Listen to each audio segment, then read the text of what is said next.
Titulé el mensaje de esta mañana, ¿Cómo levantarte cuando todo esté en tu contra? Y quisiera comenzar narrándoles un episodio que ocurrió específicamente el día 8 de mayo del año 2001, o sea, hace poquito más de 20 años atrás. Se registró en la historia del béisbol de las Grandes Ligas el regreso más grande que ha tenido un equipo de béisbol. Resulta que ese día estaban jugando los Marineros de Seattle contra los Indios de Cleveland y el juego iba 14 a favor de los Marineros de Seattle. Obviamente pensar en remontar parecía imposible porque los Indios de Cleveland tenían muchas cosas en su contra. En primer lugar, estaban perdiendo por 11 carreras. En segundo lugar, nunca antes en la historia un equipo había alcanzado al otro después de una desventaja de 11 carreras. Al fin del juego, prácticamente el estadio ya se estaba vaciando y para colmo de males, estaba pichando un pitcher que viene siendo el closer. Los que saben del béisbol saben que es el pitcher encargado de asegurar las victorias y andan disparando alrededor de las 100 millas de velocidad. Todo estaba en su contra. Mientras la gente empezó a salir del estadio, en la última parte del juego, los Indios de Cleveland conectaron en total un racimo de carreras. En total, 12 carreras para ganar 15-4, dejando sobre el terreno a los Marineros de Seattle. Hermanos, siempre que tú quieras, te puedes levantar. Y siempre que clames a Dios, habrá una esperanza. Y quiero invitarles, por favor, a que abran su Biblia en el Evangelio de Lucas, capítulo número 15, por favor. Y vamos a leer ahí el versículo número 11. Lucas, capítulo número 15, versículo 11 y 12. Dice, también dijo, un hombre tenía 2 hijos. Y el menor de ellos dijo a su padre, Padre, dame la parte de los bienes que me corresponde. Y les repartió los bienes.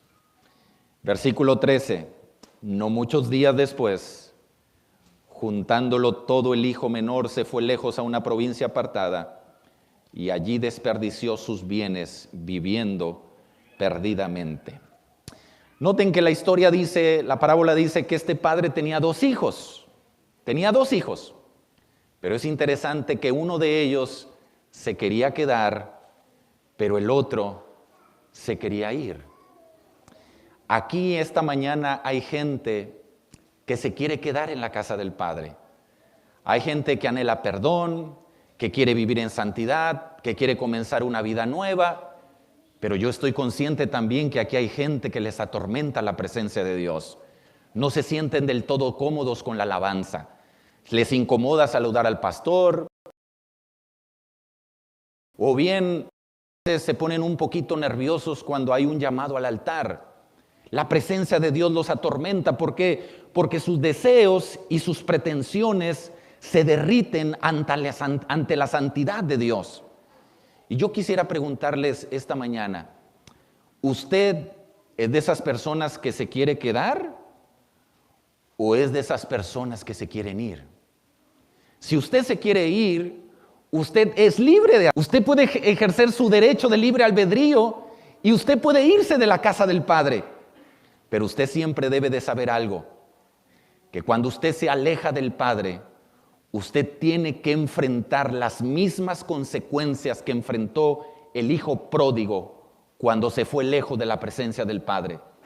El hijo decide irse, es el hijo menor, decide irse porque siente que la presencia del Padre en su vida ya no es relevante, ya no le es útil, ya no es tan importante como antes. Queridos hermanos, usted se puede ir lejos de Dios, pero déjeme decirle, la misma vida te enseñará a cobrarle importancia el estar cerca de la presencia de tu Padre. Mire lo que dice el versículo, quiero que regresen otra vez al versículo número 12. Dice, y el menor de ellos dijo a su padre, Padre, dame la parte de los bienes que me corresponde. Y la última frase del versículo 12 dice, y le repartió los bienes. No dice y le repartió, les repartió. Quiere decir la Biblia que el padre le dio la herencia al hijo bueno, pero también le dio la herencia ¿a quién? Al hijo malo. El mismo padre le dio al bueno, pero también le dio al malo. Tratemos de pensar por un momento en las bendiciones que Dios nos da de manera cotidiana y a veces no nos damos cuenta. Por ejemplo, el simple hecho de hacer esto.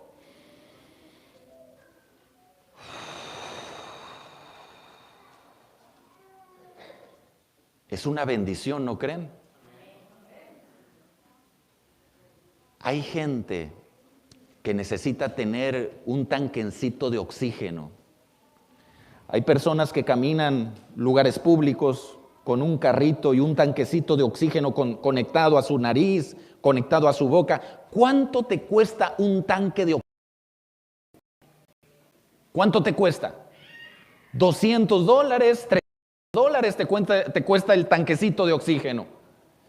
Pero mire el privilegio que tenemos. Tenemos la facultad de respirar todo el oxígeno de la atmósfera. Es como si un pececito anduviera nadando en el fondo del mar, dijo un autor. Como si un pececito anduviera nadando en el fondo del mar y de tanto nadar le diera tanta sed, pero tanta sed, que él tiene miedo de acabarse el agua del océano. El agua del océano le diría, bebe pececito, tengo suficiente agua para ti.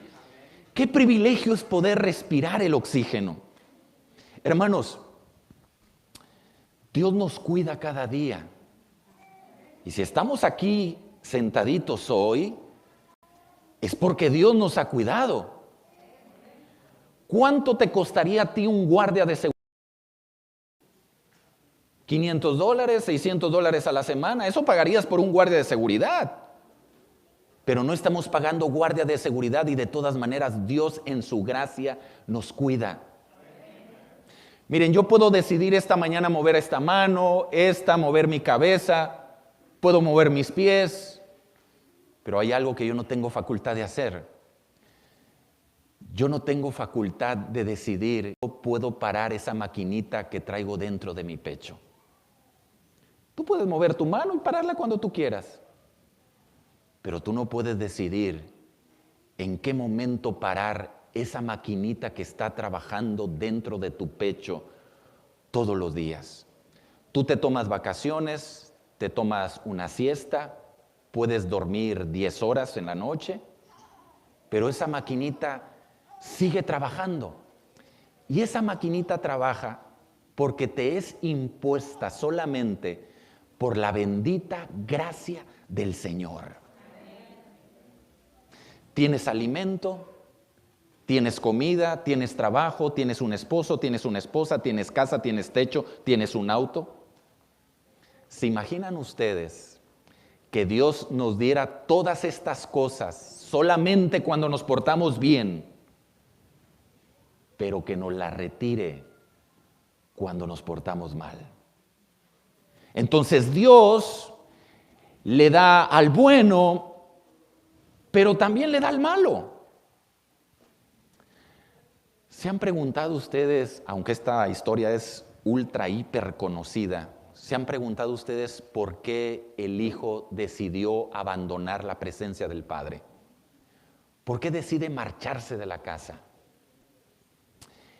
Hermanos, el hijo menor decide irse de la casa del padre porque él cree que le va a ir mejor lejos de la casa de su padre. Déjame hacerle esta pregunta. ¿Alguno de los que está aquí en algún momento se ha ido lejos de Dios? Ha estado en los caminos de Dios, se ha alejado de la iglesia y luego vino a este lugar dando testimonio que le fue muy bien.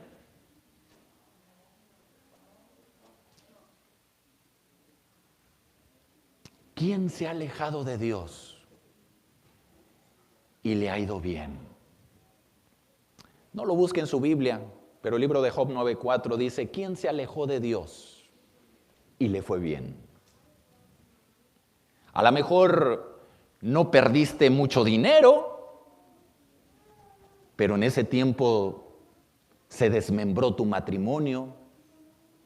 A lo mejor no se desmembró tu matrimonio, pero se te rebelaron tus hijos. A lo mejor conservaste a tu familia, pero perdiste la salud. O tal vez no perdiste la salud, pero simplemente lejos de Dios no tenías paz en tu interior. Me llama la atención que en esta parábola se usa la palabra desperdició y malgastó. Y esto resume la vida lejos del Padre. Cuando estás lejos de Dios, hermanos, cuando tú estás lejos de Dios, nunca ganas, siempre pierdes. ¿No lo crees? No lo crees, ¿verdad? Bueno, haz la prueba y nos vemos el año que viene, ¿les parece? Y platicamos. Porque esta no es mi palabra, esta es palabra de Dios. Mire lo que dice el versículo 14. Y cuando todo lo hubo malgastado, vino una gran hambre. Y ahora escuche esta regla. Lejos de Dios, siempre vas a sentir hambre. Lejos de Dios, siempre vas a andar hambriento. Hambriento de cariño, hambriento de amor, hambriento de afecto. Siempre vas a tener hambre. Pero el mundo te ofrece, para saciar esa hambre, te ofrece cómo tener poder, cómo tener éxito en los negocios, te ofrece cursos de mercadotecnia, te ofrece cómo elevar tu crédito, te ofrece posturas para la satisfacción sexual. Eso es lo que te ofrece el mundo. Y el mundo te hace creer que cuando tú pruebes eso, te vas a sentir saciado, te vas a sentir completo. Hermanos, pero la realidad es muy diferente. La realidad es muy distinta porque estamos viviendo, de todas las generaciones que hemos visto a lo largo de la historia, esta es la generación más aburrida y más insatisfecha. Pero esas personas que conocemos como exitosos en la televisión y en las redes sociales, tienen su familia destruida, tienen problemas psicológicos y tienen una vida desequilibrada. Lejos de Dios siempre vas a estar hambriento. Mire esta cita que le voy a mostrar a continuación, está en la pantalla, y la escribió el sabio Salomón. Eclesiastés capítulo 2, versículo 3 en adelante.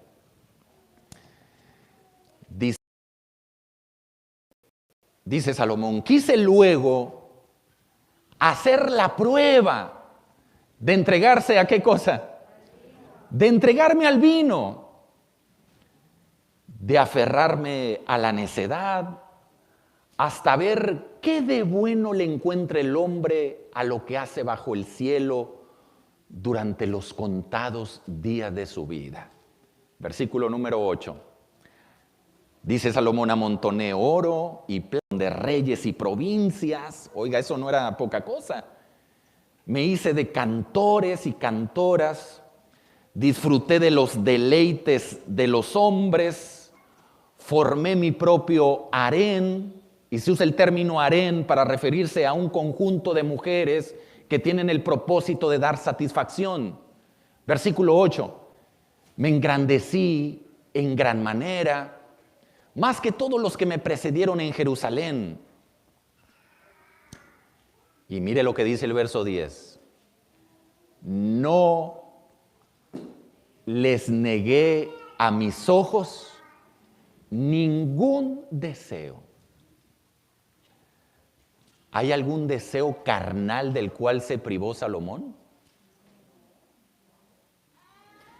No le negué a mis ojos ningún deseo, ni privé a mi corazón de placer alguno. Y esta fue una parte de toda mi faena. Y el versículo 11 dice, consideré luego todas mis obras, ¿cuáles? Las que acaba de mencionar, y vi que todo era vanidad. Y esa palabra vanidad que se usa allí en el Antiguo Testamento fue escrito en hebreo. Es una palabra hebrea que quiere decir vapor, que quiere decir humo, un correr tras el viento y que ningún provecho se saca en esta vida. Queridos amigos y queridas visitas, escuchen por favor el grito desesperado de Salomón. Salomón están diciendo, ¡hey, señores! Jóvenes, señoritas, no te vayas por aquel camino, no agarres esa ruta, no te vayas a ir lejos de la casa del Padre, porque yo ya anduve allí y me quedé hambriento. Tú puedes estar toda la noche en un casino fumando, va a llegar la mañana y vas a tener hambre. Tú puedes estar en un centro nocturno, bailando con hombres, con mujeres. Puedes estar bebiendo, tomando, riéndote a carcajadas. Te van a dar las 6 de la mañana, va a salir el sol y nuevamente vas a sentir hambre. Te puedes ir 15 días de vacaciones a Dubái, puedes andar en París unas semanas, vas a regresar y te vas a sentir hambriento. Y esta hambre no es de alimento, no es de pan. Esta hambre es un hambre del alma, del corazón, del espíritu. Por eso bien dijo el Señor a través del profeta Amós, he aquí, dice el Señor, vienen días cuando voy a enviar a la tierra hambre, pero no de pan, sino hambre de escuchar la palabra de Dios. Lejos de Dios siempre estarás hambriento. Ahora, hermanos, cuando este hijo decide partir de la casa, ¿a dónde se fue? A ver, díganme ustedes, ¿a dónde se fue?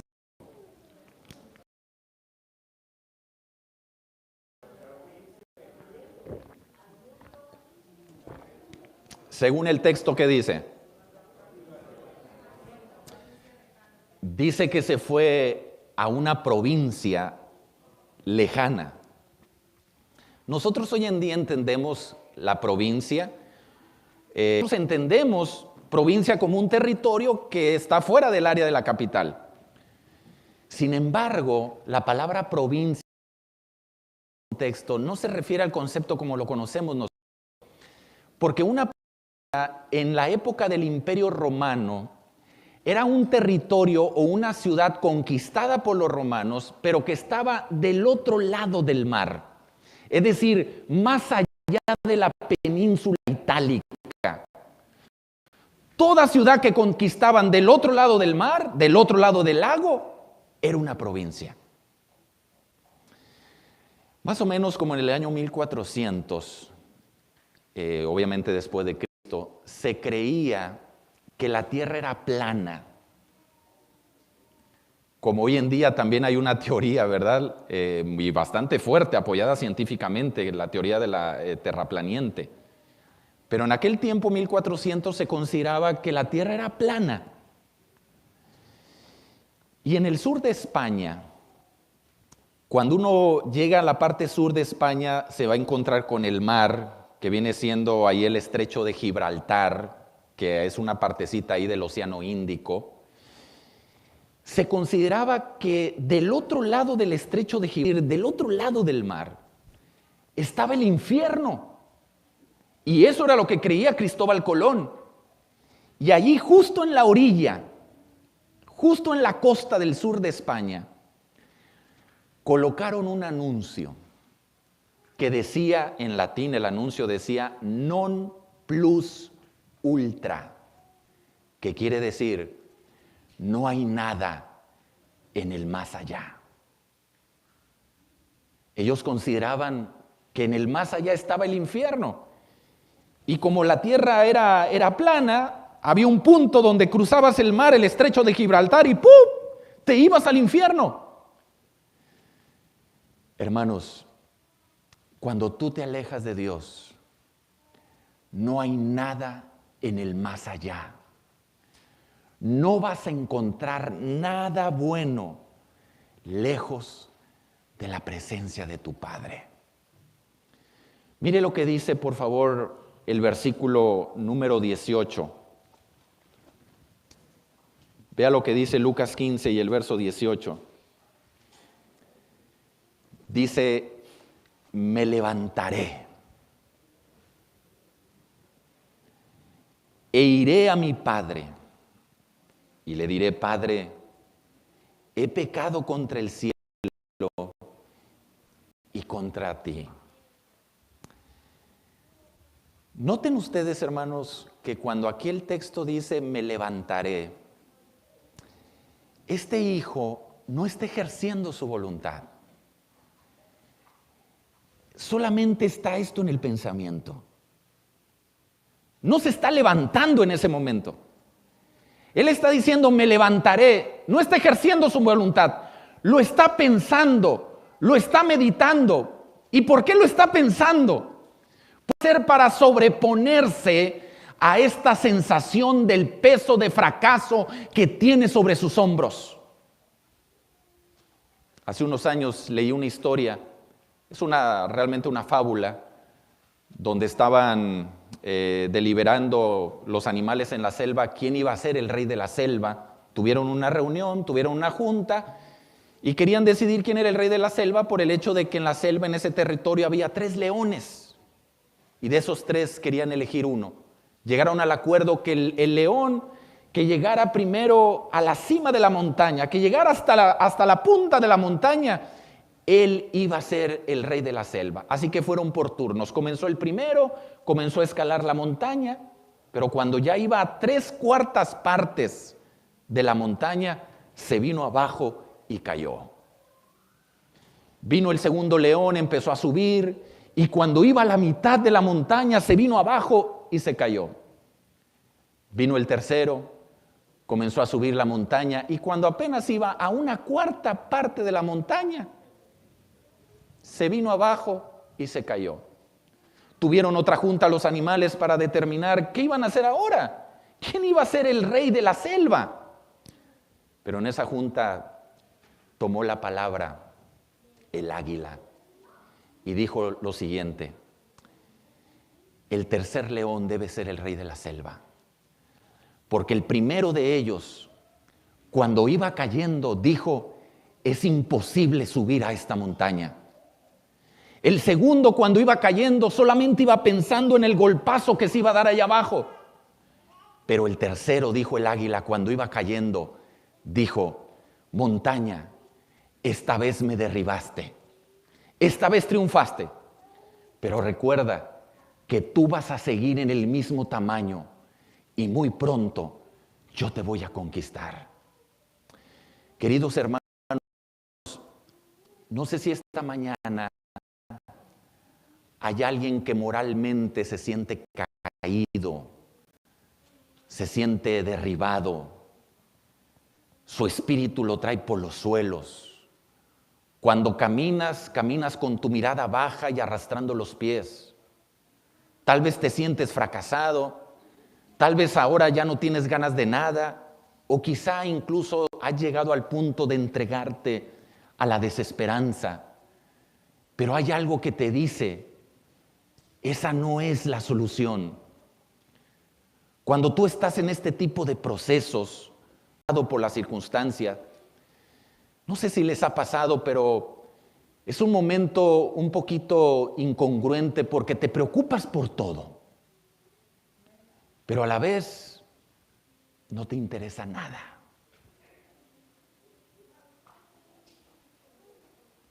Tienes unas ganas enormes de revertir las cosas que tienes enfrente, pero a la misma vez no tienes ni siquiera energía para comenzar. Sientes de todo, pero a la misma vez te sientes paralizado por todo. Y yo sé, no sé si todos vayan a entender esto que voy a decir a continuación, pero yo sé que hay gente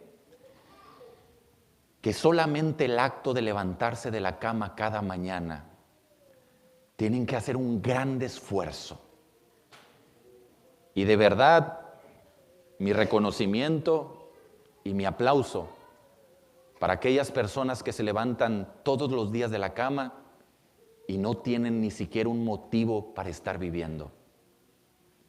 Pero hay gente que le cuesta tanto esfuerzo pararse de la cama, solo de pensar que tienen que entrar a la regadera, que se tienen que duchar, que tienen que elegir un vestido, elegir la ropa, que tienen que maquillarse, peinarse, desayunar, encender el auto, llegar al trabajo con una sonrisa como si nada estuviera pasando en la vida.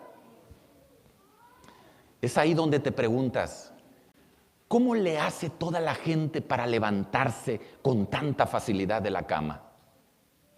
Pero si tú a eso le agregas, porque eso es solamente una parte anímica, pero si tú le agregas los problemas que tienes en tu matrimonio, si le agregas los conflictos que tienes con tu ex, si le agregas las deudas que tienes ahora y que tus hijos andan muy mal en la escuela, pareciera que estás en una tumba donde cada día te están echando tierra, te echan tierra, te echan tierra, y parece que todo lo que está en tu contra te está sepultando.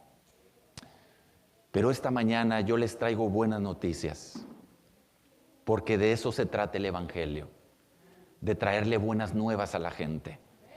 Y mire lo que dice el versículo número 20. Lucas capítulo 15, versículo 20. Dice, y levantándose,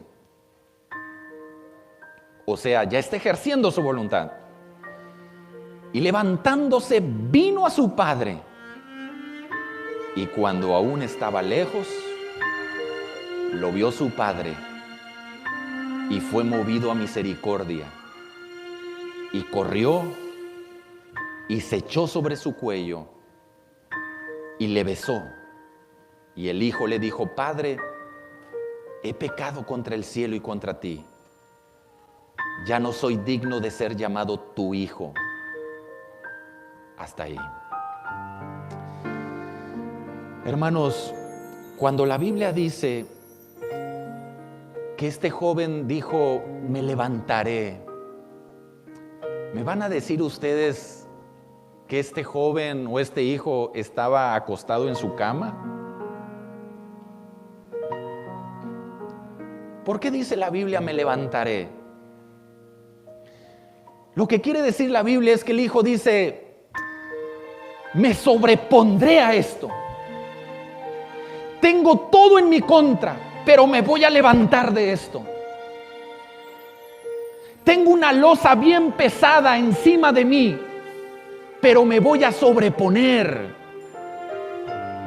Pero ahora noten que el levantar del hijo está asociado con el Padre.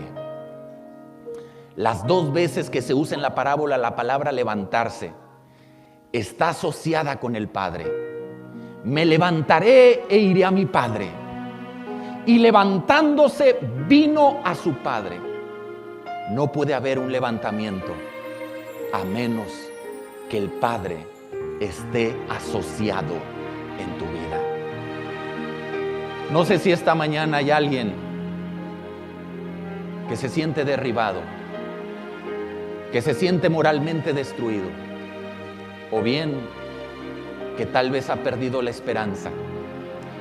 Yo te digo esta mañana en el nombre de Dios, Dios te quiere levantar. Hay poder en el nombre de Jesucristo. Quisiéramos experimentar cero problemas, ¿verdad? Y andar bien ligerito en la vida. Todo trabajando, todo funcionando, todo corriendo a nuestro favor.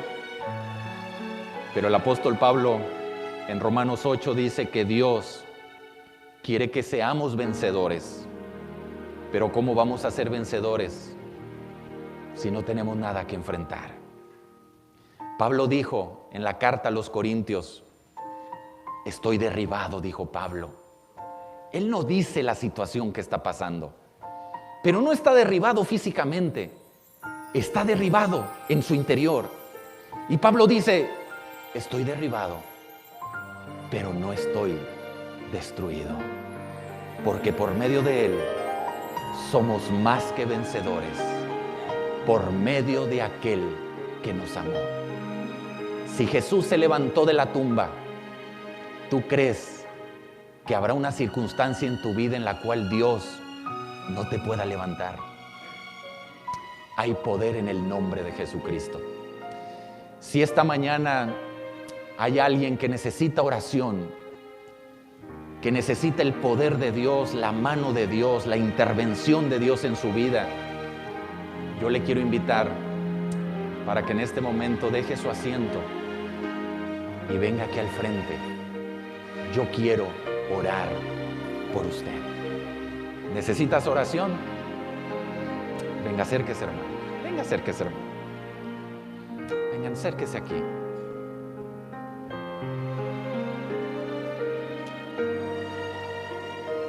Vamos a acercarnos aquí al altar.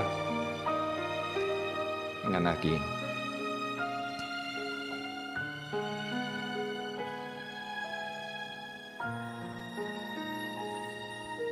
Varias veces en el ministerio de Jesús, el Señor tuvo que decir, levántate.